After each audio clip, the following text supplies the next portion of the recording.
Hello and welcome to the Columbus Metropolitan Club. I'm Carol Newcomb-Aludo, Chair of the Board of Trustees. It's great to see you all today. Today, CMC presents another forum in our Healthy Community series, The Continuing Challenges of Child and Adolescent Mental Health. This series enjoys the support from Mount Carmel Health Systems, and today's forum is presented in partnership with Nationwide Children's Hospital. Won't you please help us thank them?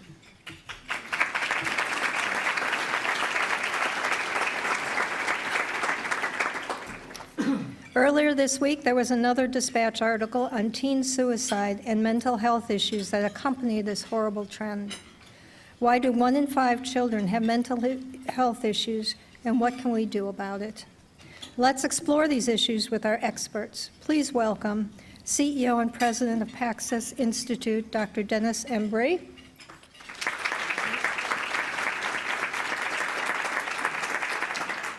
Journalist and author Katherine Reynolds Lewis. Principal of Ohio Avenue Elementary School, Olympia Della Flora.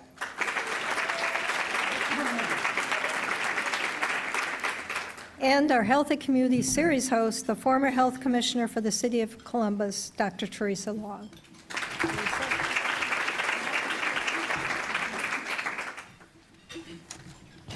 Can I take it? Yes, it's all yours. Great. Thank you, Carol, and good afternoon and welcome to you all. And happy birthday, Jane.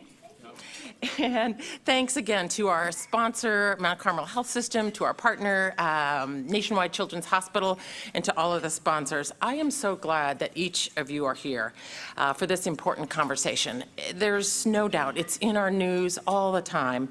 And honestly, I think it's probably in our thoughts and in our hearts all the time. So thank you to our panelists for being here. I know we're going to learn a lot.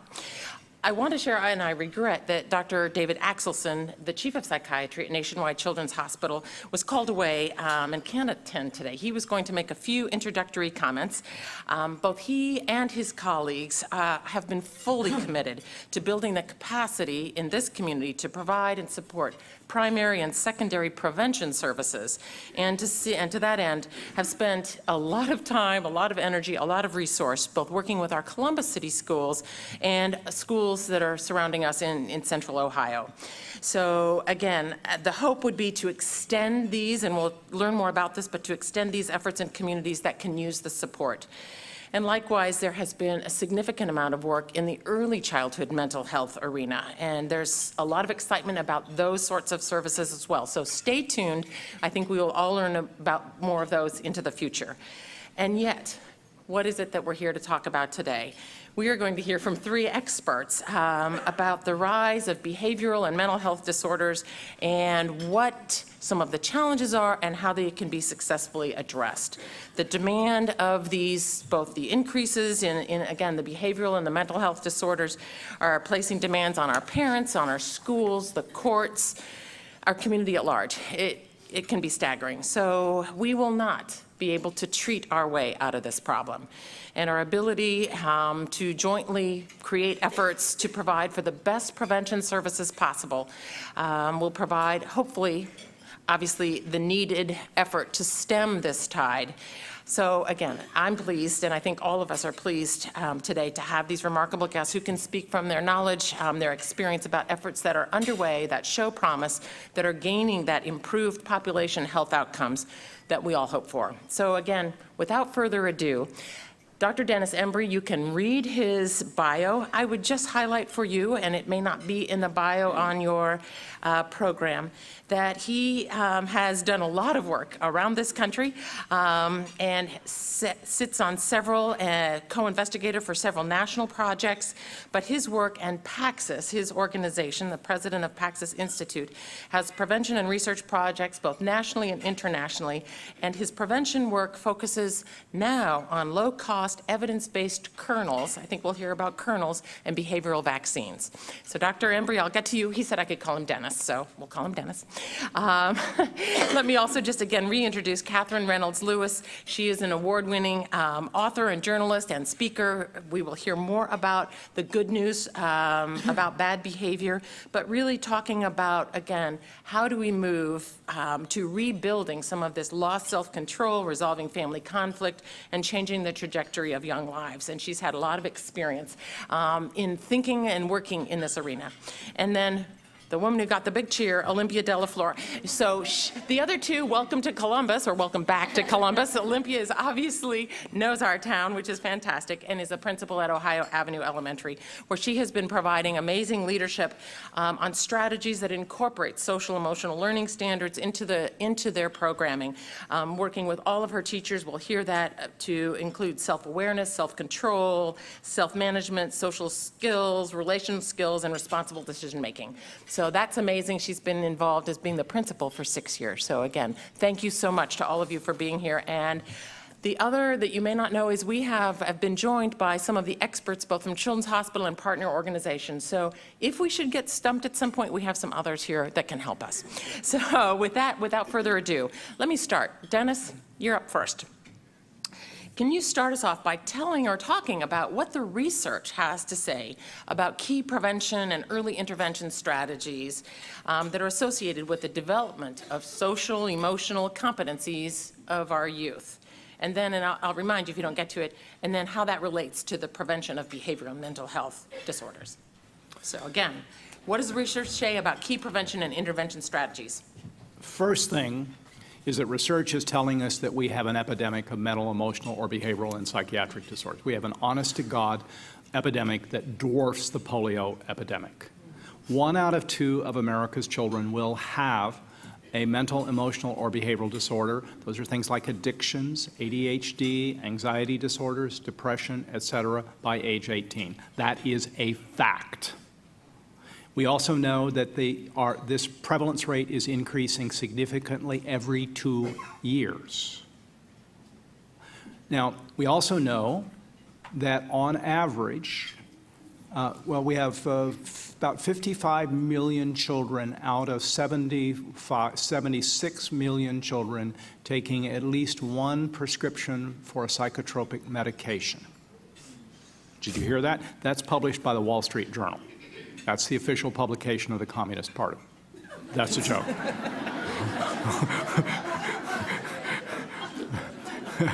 Now, if every child had a pill every day, I would be standing on a hill of 1.6 billion pills per month.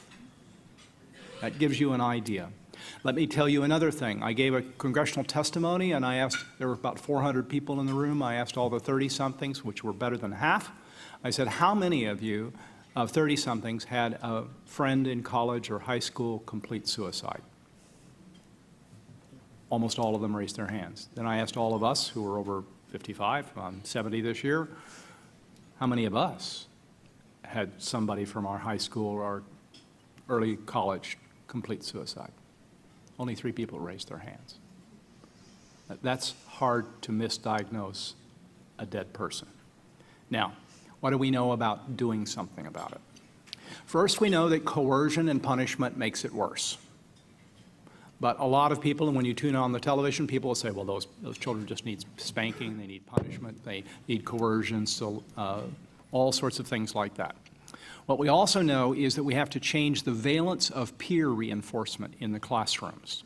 Right now, most children get reinforced for bad behavior by peer attention. And I can show you that mathematically with an algebraic formula. We also know that that then wires the brain for threat. And humans are the major predator of humans. And humans are the major protector of other humans who are bad. And it's not determined by genes, it's determined by social relationships. So we've known this, I mean, it's actually in Scripture. Thank you very much. And science, sort of proved that. So what I have started to do, and my colleagues have started to do, is can you actually engineer simple tools that teachers can use, like in Ohio Avenue, something like a little for transitions, reduces transitions from 2 to 5 minutes to 20 seconds. That means there's less aggression, bullying, pushing, shoving, name-calling, and negative peer reinforcement. That has an immediate effect on reducing anxiety and ADHD. So I'm teaching you simple things to know that it's not just a big thing. Then we teach students to write positive notes to each other. Those are called toodles. Toodles are the opposite of tattles. And toodle writing during school actually improves behavior moment by moment. And if those accumulate over time, our studies, I'm also a co-investigator at Johns Hopkins at the National Center for Prevention and Early Intervention. Johns Hopkins is a community college. Joke. We've been able to show that that peer reinforcement from first and second grade, that is what prevents suicide in adolescence and young adulthood. We also know a whole bunch of things, of structural things. We also know some things about diet that you've never heard about. Increasing omega-3 fatty acid during pregnancy and reducing omega-6 fatty acid reduces lifetime mental illness in children. You've not heard about that. But the omega-6 and omega-3 don't happen in the proper ratios in school lunch programs. We also know that exposure to staying inside too long, which kids do, that actually increases the risk of mental illness in a whole variety of ways that I don't have time to talk about. But what I want to tell you is the good news, that when you do these simple things, which we call like an evidence-based kernel, the smallest unit of behavioral influence, we're able to actually reduce psychiatric disorders and behavioral disorders in the immediate environment. In the immediate environment. We now have a peer-reviewed publication showing that we can reduce pediatric childhood psychiatric disorders in a semester in a public health model published in the Journal of Prevention Science. Now, if you accumulate and you do more of this for several years, you get a long tail of that. And our studies at Hopkins then prevent suicide and addictions and also prevent a 64% lifetime reduction in opiate use. That's why we're doing PAX here. But I want to tell you, we've got all these facts about the problem, and then we have amazing scientific articles that you can read at pubmed.gov. If anybody's a reader, write this down, www.pubmed.gov. That's the National Library of Medicine, and you can riff off of everything I say. And I know she's going to do some pitch hitting, and she's going to do some pitch hitting. So that's a beginning. That's great. And actually, I think everyone should have received, and if you didn't, we want to be sure you get one, a brochure about PAX. So good, there you go. And if you want a deep one that goes lots of nerdy stuff, we have some of those. Great. Well, thanks, Dennis. Yeah. So, Olympia, you've just been referred to, and clearly you are well known in this community for a variety of reasons, but in this case, for your efforts to engage parents and community providers to provide a school-centered response to support the social emotional needs of students. Can you talk a bit about the key elements of your approach, what you've learned and accomplished, and then I'll come back and probably remind you, can you provide advice for providers and other school personnel in the audience. But what have you learned? What are the key elements of your approach, and what have you learned? Well, good afternoon, everyone. To just give you a little bit of background about Ohio Avenue, it's about 100% students in poverty, free and reduced lunch, and it's right next to Nationwide Children's Hospital, just right across the bridge. I remember when I first got the job there, I said, wonder if we're doing anything with Nationwide Children's Hospital, because I could see it every day. And a lot of our children experience what we call trauma, which may not be your definition of trauma, but it's anything that happens to a child or that their brain is exposed to at an early age that they may not be able to take in and understand what that means and have a healthy way of output. So a lot of homelessness. We have several of our students that are in and out of shelters, live in multiple different settings, and have witnessed violent crimes, witnessed domestic violence.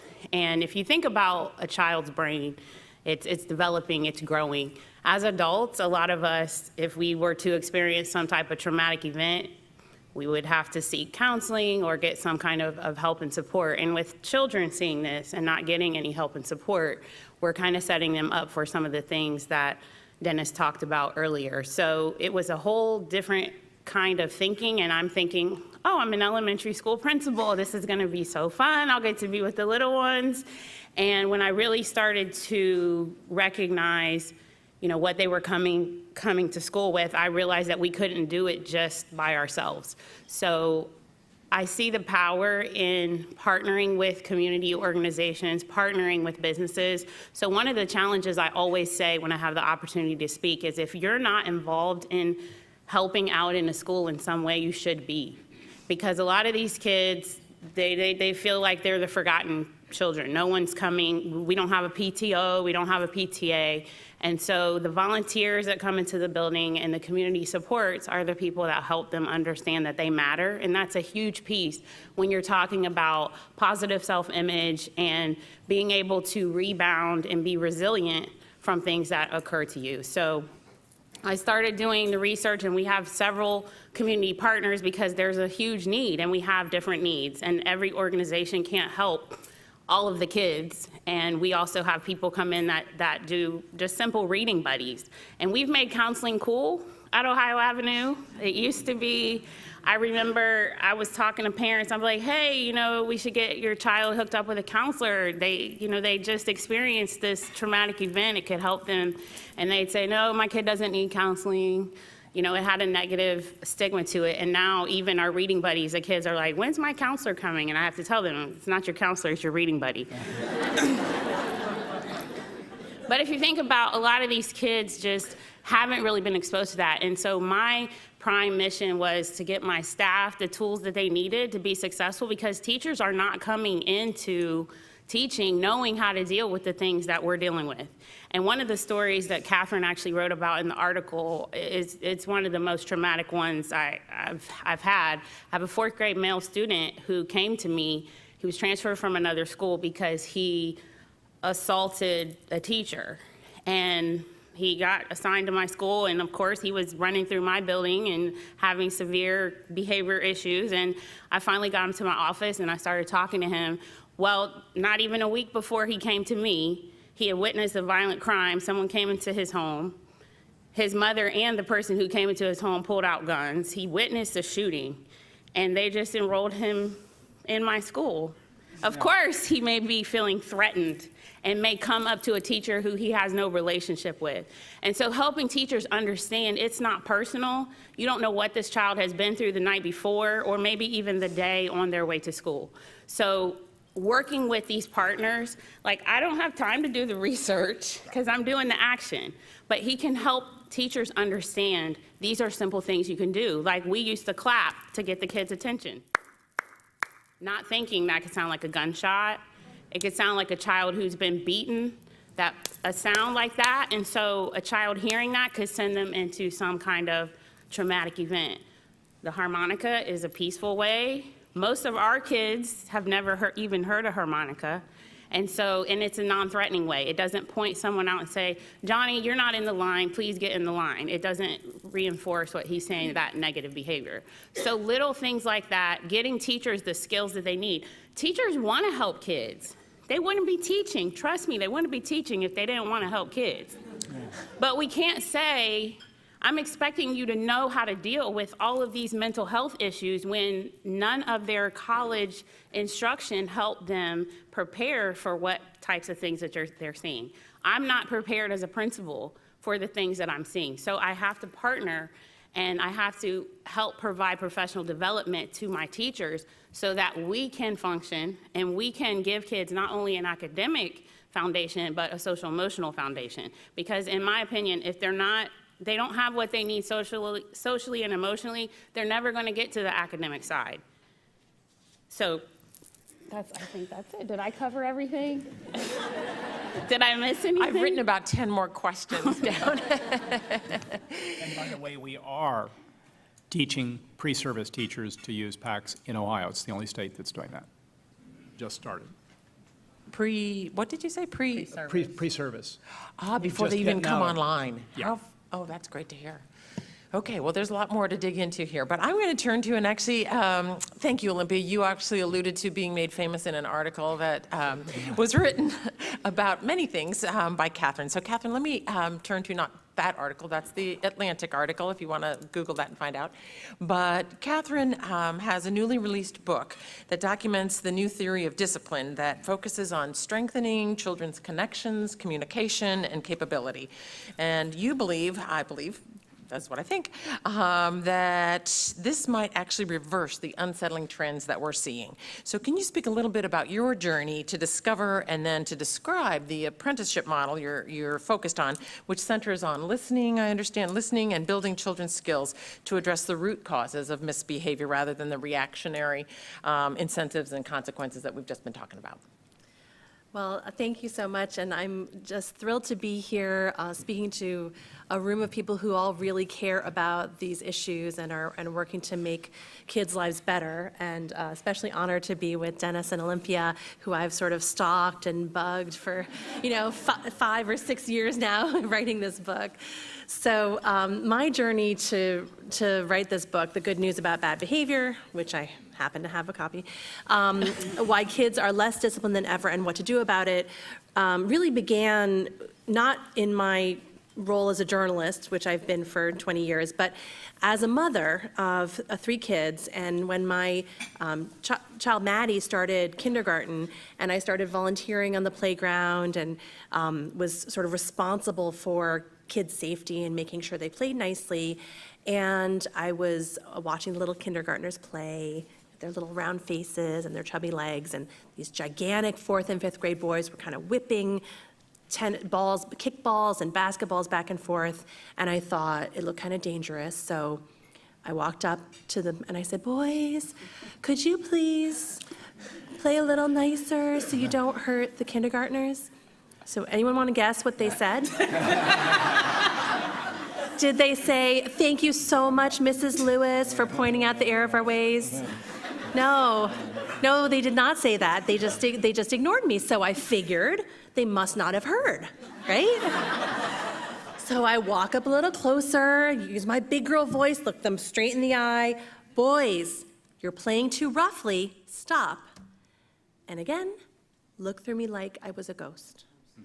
So I was just stunned. This is totally different than the behavior I remembered from when I was in elementary school, in a very similar kind of suburban, green grass and trees, middle-class neighborhood outside of Washington, D.C. And then as my kids went through the school, I was volunteering as a Girl Scout leader, and I was coaching Odyssey of the Mind teams. And in all these settings, behavior was an issue. And again, it was just very different than I remembered as from my childhood, that a kid would be kind of popping up out of his seat or asking me every 5 minutes, "When is my mom coming to pick me up?" And the parents would say, "Oh, he has ADHD or she has anxiety." And we've, as Dennis was saying, been touched by suicide of young people. And I started wondering, is it just my imagination, or is something really wrong with kids today? Is there something different about kids' behavior? And that's when I put on my journalist hat and really started looking through the research studies. I used PubMed.gov and started looking at the data. And one of the first statistics I came across was this one that Dennis mentioned, that 1 in 2 children, by the time they're 18, will have a mood or behavioral disorder or a substance addiction. And it's a National Institutes of Mental Health study of more than 10,000 kids, representative sample, and that's sort of the undeniable figure where you think if your child's in preschool, every other kid in that class is going to have something pretty major they're managing by the time they're 18.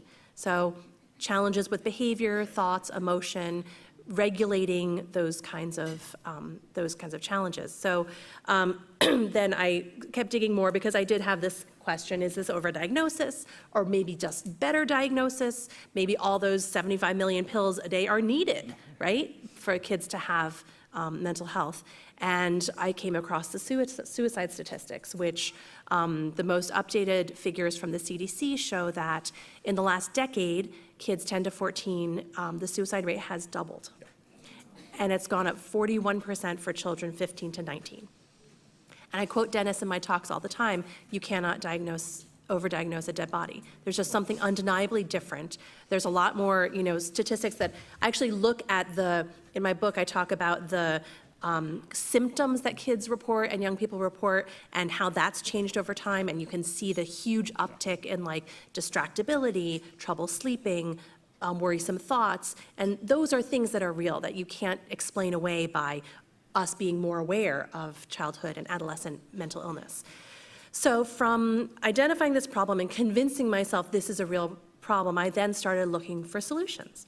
And I spent 5 years going across the country shadowing teachers, wonderful teachers like an Ohio Avenue Elementary School, who just let me be a fly on the wall to see what was happening in their classrooms. I shadowed families, I went into research labs, and ended up writing about 4 different models that teach children self-regulation. So they're actually explicitly helping kids to learn to manage those emotions, big emotions, worrisome thoughts, and impulsive behavior, difficult behavior. And so one of those models is the PAXIS Good Behavior game. And I went to a lot of different schools to observe PAX, and I ended up focusing on Ohio Avenue Elementary School, in part because Olympia is a very open and transparent principal who just is very welcoming and didn't have anything to hide about the good, the bad, and the ugly of what happens in a school building every single day. No matter the school, there's things going on that, that people who aren't educators may not really understand. I also wrote about 3 other models in the book and tried to pull out from there the principles that they all share in common, which are, as Teresa mentioned, a very strong connection between an adult and a child. And I really believe this is the foundation for kids to learn self-regulation, because if they're seeing an adult self-regulate, if they even have that empathy, the physical touch, sometimes a sort of gentle touch on an arm will actually help kids' brains to calm down from that agitated state, to be able to access the prefrontal cortex where they solve problems and think critically and make good decisions. Number 2 is the communication about whatever's going wrong. And so in the PAX Good Behavior game, the teachers and the kids talk about, what do we want to see in our classroom? How do we want to feel? At the beginning of the year, they set sort of classroom rules that define how that group is going to function so that children have buy-in. And Olympia has said, they have a chart on the wall for math facts and for the alphabet. So of course they're going to have a behavior chart that talks about these are our group expectations. And she didn't make the chart, the teacher didn't make the chart, the kids came up with that themselves through the PAX Good Behavior game. So that's the second principle that all of these discipline models share. And the third one is a focus on capability building as opposed to rewards or punishment. So think of the child who's acting out as missing a skill, who they need better control of their emotions, or they need to manage transitions, or there's something going on beyond this kid is making my life hard. Because that's not the reason they're doing it. It may be the effect, but it's not the reason. If we focus on the things that actually can change in that child, then we move everyone to a collaborative solution that makes that child's mental and behavioral health stronger. Well, I would love to just sit here and keep going for hours and hours, which we won't do, I promise you, but thank you. So to the rest, this is not just my conversation, it's our conversation. So in the next really 2 minutes or so, if you have a question to ask, please head over. I think Jane's headed over by the microphone as well, but please, in just a couple minutes, we will open this up for your questions and comments as well. So I'm filled with questions and thoughts, et cetera, but I could follow up, but I just can't ask. There's 2 things I have to know. One is, and it's really a toss-up, what's going on? What is driving this? What is driving this huge escalation? Is it really social media? Is it the change in our families and our structures? Is it the stress that parents and all of us are feeling? Or is there something else? Or is it diet? Or is it all of that? Yes. Okay. All right. So there's a lot to work on in that arena. Anything else that any of you would add? And then I do have another question before anybody else gets to talk. I talk about this in my book, so I'm happy to share sort of my own sort of conclusion from the research that I did, is that there's 3 factors. One is the disappearance of childhood play. Yep. And outdoor time. That is such an important way that kids learn to self-regulate and even just to manage themselves, to cooperate. Number 2 is media, the growth of media, technology, and not just social media, but all of our outward focus on who we want to be is like a YouTube star, a reality television star. It's not intrinsic focus, which is associated with mental health. And number 3 is that kids are really unemployed. They don't have a role in the family or the community where they contribute, where they have a household job, or they watch a younger sibling, or they, have some way to belong, where they are actually doing something where they can see the impact of their efforts. And that sort of connection with the group that they're in is lost in so many different communities for many different reasons. I would riff on that to explain a few things. When the child plays a computer game in 1999, there was a publication in Nature magazine which changed my entire worldview about this. And what that showed is when they hit a button and destroy a target, they get a hit of dopamine in their brain. Now what they've done is associated harm to others and things with pleasure. That is not a good thing.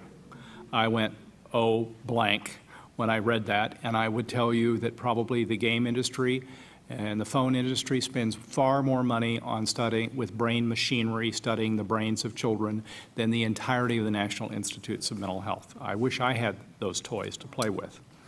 The unemployment thing in homes, in schools, if 50% of the children have a meaningful job role in the building, behavior will be substantially better, academics will be better, vandalism will be better, and there will be less juvenile delinquency. We've known that from a very powerful publication that appeared in 1972.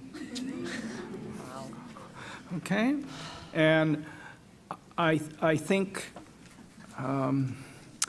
the reinforcement issue is that now peers are reinforcing deviant behavior. We actually code this in 10-second interval coding as a behavior analyst and as a child psychologist. It's almost, there will be 1,500 peer reinforcements for negative behavior that might be something like that. And those are happening, in 1,500 of those happening in 1 hour in a classroom. And they're invisible. And as a teacher or principal, you can only say, good job, thank you, about once a minute. So the peer negative reinforcement is driving this, and that's creating the bullying and the mental illness. So again, it's an evolution of what's happened in our culture, but we actually have practical tools that are simple and stupid. Playground activities, organized games are part of that. Wow. I still have another key question, but I'm going to defer. So let me just remind you all that it's an opportunity to not make a long statement, but to pose a question to our panelists. So let's keep the conversation going. Would you like to ask your question? Yeah, this is just one quick question. I know you mentioned a lot of statistics, and it sounds like it was just based off an average. Do you have a breakdown or an aggregate of statistics based on the different demographics of the people that you study? Yes. Those are national averages, but if you live in poverty, they'll be worse. If your color of your skin is darker than this piece of paper, you will be in trouble. If you are Native American, you will be in trouble. If you're poor, your children will have more trouble. If you're eating a diet that is mostly funded by food stamps, you will be worse because it has 20% of the kilocalories are from soybean oil and cottonseed oil, which increase the risk of lifetime mental illness, suicide, and addictions. And guess which state raises a lot of soybean oil and cottonseed oil? So you don't know about that, but that's in that PubMed.gov. And you can read the articles by the chief molecular membrane laboratory scientist. His name is Joseph Heblin in PubMed. Does that answer your question? Though I'd like to follow up, that was going along my question, so thank you for posing that. Good partnering. So some of you may know and may have heard me say this, but the Annie E. Casey Foundation released a study recently that showed that Ohio is 42nd out of 44 states for the well-being of African American youth.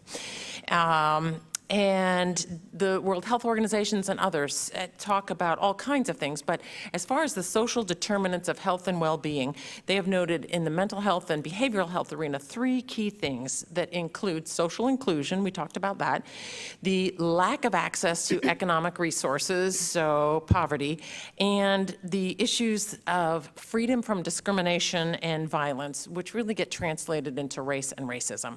So playing on that, I guess we've heard some of the dilemmas you've just said. It's worse. So what should we be doing for those who may have a darker skin or have less access to economic resources, less social inclusion? What do we do? How do we act? Well, I would say we need to, in terms of the school setting, that's what got me interested in this issue, because school discipline still in this country is primarily punishment, right? It's suspensions, expulsions, and those fall disproportionately on children of color and also children with learning disabilities. So reforming that model and moving away from punishment towards the kind of practices like the PAX Good Behavior Game and the therapeutic services that Nationwide Children's Hospital provides in a school setting, that is going to support kids, and it'll have the most impact on kids who are the most marginalized and disadvantaged.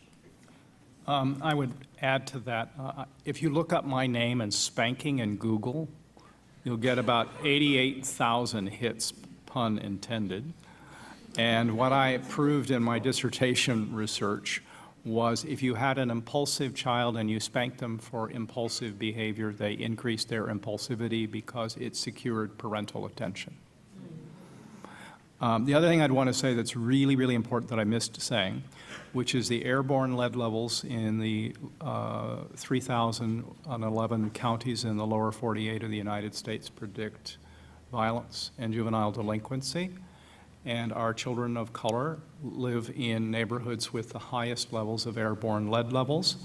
If, however, the mother's, if the umbilical cord, you don't clamp the cord until the placenta stops beating, takes about 8 minutes maybe, you will reduce the lifetime lead burden of all children. That's in randomized control group studies published in pubmed.gov. We don't do that because it's more economical to clamp the cord and push the person out of the OB/GYN.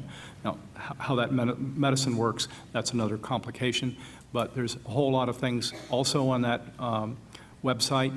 Is the single best strategy to treat serious cocaine, heroin, and opiate addictions called the Prize Bowl by Nancy Petrie, and we should be teaching that to every community. Every community agency can learn how to do that. Church groups can learn how to do that.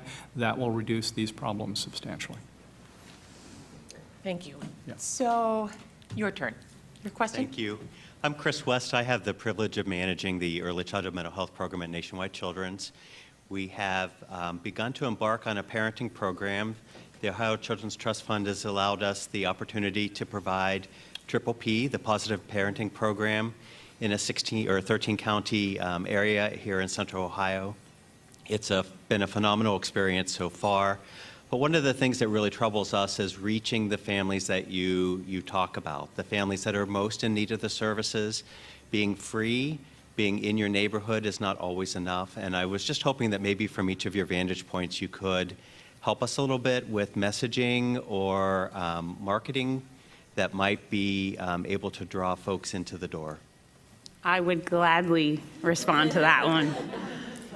So I think that people have this misconception that there's no parent involvement in schools in poverty. And I even went into it like that. But when I started to realize how the school was set up for parents to be involved in their schedules, I started to realize, well, every time I call them, they do call me back. Or if I email them or text them, they do respond. They care about their kids. They want their kids to be successful. They want their kids to be resilient. But I realized every time we have parent-teacher conferences, it was always at the same time. And some of our parents work, and some of our parents don't know what their schedule is going to be the week before. A lot of our parents are working class, and actually one of my parents is a server today. So I just thought, oh, when I call her, you need to come pick your kid up. What's she supposed to do? Stop working the luncheon? And so at Ohio, we've done some different types of ways to engage parents. One of them is texting. We also, a lot of the teachers use something called Class Dojo, which is pretty much texting. You can send pictures back and forth with a parent. We've utilized our email access. We utilize 24-hour voicemail. So we tell parents, hey, if no one's in the office, leave a voicemail message. Someone will check it as soon as we get in the morning. And then we've been unconventional in how we host our meetings. We have had parent engagement activities on Saturdays, on Sundays, at night, in the morning, in the middle of the day. We have, hey, you can come in between 11 and 12 today, and we'll have staff here that can assist you, or we can do a parenting class or a parenting support. We can do it before school, we can do it after school. So in our mind, we say, oh, working is, 8 to 5, 8 to 4. And so, but the real world is not that way. So I say meet parents where they're at. Take a, not a food truck, but, like a truck. We always say in Columbus, our children now have to come to a central place to get enrolled. Well, what if they can't get to that central place? Why don't we take something out into the neighborhood and say, you know what, we're going to be at such and such library. You can come and get your kids enrolled in school. You can get your kids these health things. And the mobile van at Nationwide Children's helps with that. But we have to meet our parents where they're at. They are our clientele. Our students are our clientele. And so we have to change our ways to meet their needs. Would you go to a business that wasn't meeting your needs? This is what I always say. So why should we expect people to still, oh yeah, the school is doing such a great job, the hospital's doing such a great job, but we're not meeting the needs of the people that we're there to serve? To riff on that, Triple P is probably the most evidence-based parenting program in the world, but most of you don't know about a particular set of studies that would be most valuable and could be done here. The population level study in South Carolina did very simple strategies that you were referencing and you know about for what are called level 1. That's media-based strategies promoted on simple things, evidence-based kernels that that parents can use at home to help their children in the normal places these things happen. At the grocery store, trying to get your kid ready for work and get them to turn the television off, to pick up their clothes, to brush their teeth, to take a bath. All of those simple things can be promoted on television and can have an effect. They can also be delivered via a very simple TV online program, and then small seminars. How many of you go to a church?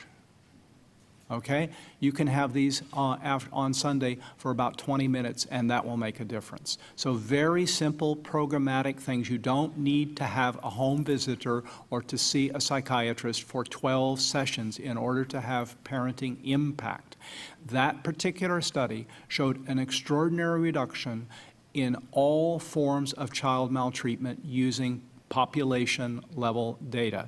And I want to call to your attention that it is not just poor people. So the study showed in North Carolina and South Carolina that the official reports of child physical maltreatment were underestimated by a factor of 40 when they did random digit telephone calling.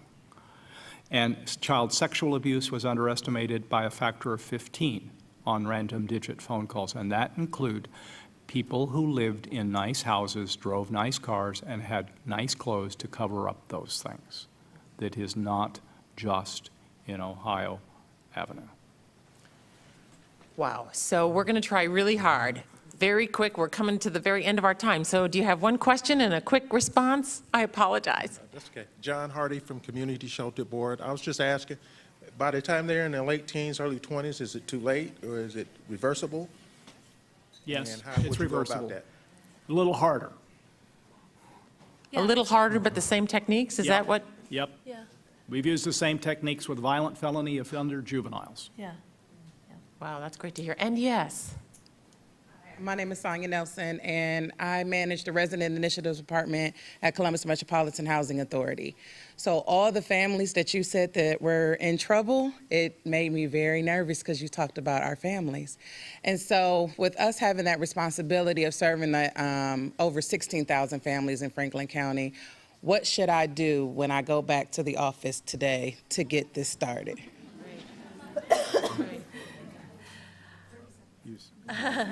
Well, I think that we had said so many negative things today. I think that I'd love to share one optimistic perspective, which is that so often we look at kids with mental health or behavioral health challenges as broken or damaged or in trouble. And if 1 in 2 kids has something going on, it's actually really the norm.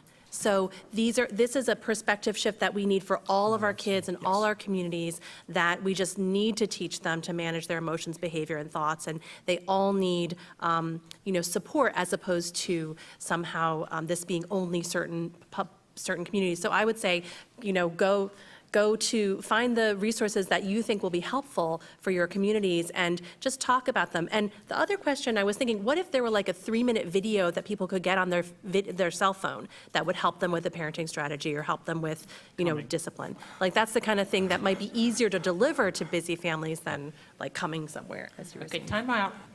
And I think, sorry? We're losing time. Okay. So We can talk later because there that are would very be practical strategies for housing authorities. Perfect. So with that, and actually I had some closing thoughts, but really they've been stolen. We all are. It feels like there's nothing more imperative to both think about this, to learn more about this, but to support. So whether you're a donor or a funder or a business leader, work in a school, work in a community agency, a governmental entity, there is something here for all of us to think about. So I'd ask you to both think about that, but to do more than think and continue to learn and to act. So with that, thank you to our panelists. You are amazing. There's more to think about. And Carol, it's back to you.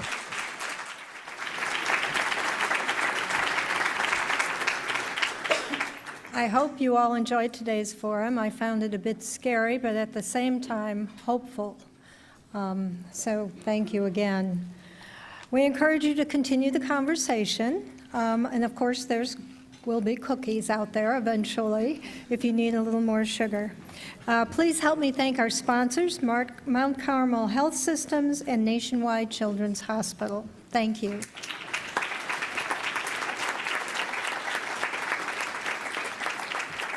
And of course, let's thank our speakers once more, Mr. Dennis Embry, Katherine Reynolds Lewis, Olympia Della Flora, and of course, our host, Dr. Teresa Long. Thank you.